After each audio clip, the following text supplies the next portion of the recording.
2024, February 27, Tuesday. After 2 years of war, Ukraine and Russia war enters third year with no end in sight amid deepening concerns. 2 years ago, Russia launched a full-scale invasion of Ukraine, sending shock waves throughout the world. On Saturday, the war entered its third year, but there is no sign that the conflict will end anytime soon. Worse, uncertainty is only deepening as the U.S. President Joe Biden's $61 billion aid package is now trapped in a political fight in Washington as Republicans continue to store the crucial aid to Ukraine, which is struggling with a shortage of ammunition. As the war drags on, the casualties for Ukraine and Russia keep mounting, with other ripple effects feared to affect many parts of the world, including the Korean Peninsula, as Russia has reportedly improved relations with North Korea over armed support. On Sunday, Ukraine President Volodymyr Zelensky said at the press conference in Kyiv that at least 31,000 Ukrainian soldiers have been killed defending the country in the 2 years since Russia started its invasion.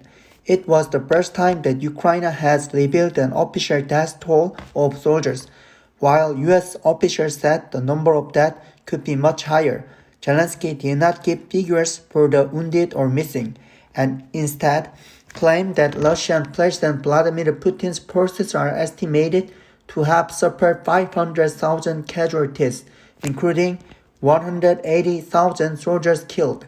Zelensky called on Ukraine's allies to accelerate deliveries of aid to the country, which urgently needs enough weapons, particularly long-range missiles and ammunition to fight against Russian forces, saying that 2024 could be decisive. In the initial stage of the war, Ukraine forces fought bravely against Russia on the back of the U.S.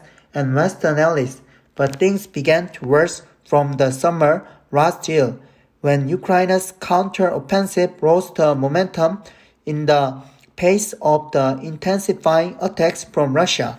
After months of relentless battles, Russia took over the town of Avdiivka, demonstrating the limitation of Ukrainian troops' role on ammunition. The U.S., which has provided over $47 billion in support to Ukraine since the war began, is trying to extend its help again with the new package. The Senate passed the foreign aid package including $61 billion for Ukraine, but it was blocked by the Republican-controlled House. The worst with the aid package is now feared to embolden Putin, who seems to have gained more political ground at home after Alexei Navalny, Putin's most formidable domestic opponent, died in prison.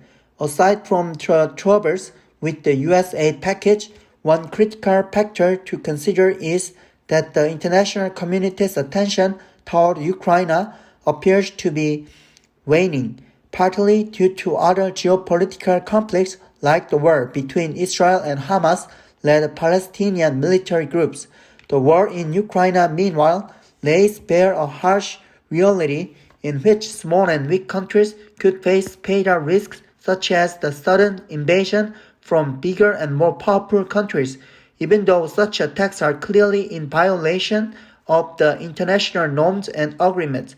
Talk about justice, peace, and cooperation in the international community can sound empty and pretentious at the time when an independent country could confront a merciless invasion overnight. What plays out in Ukraine is affecting the security of the Korean Peninsula as well. The main concern is that Russia is expanding cooperation with North Korea.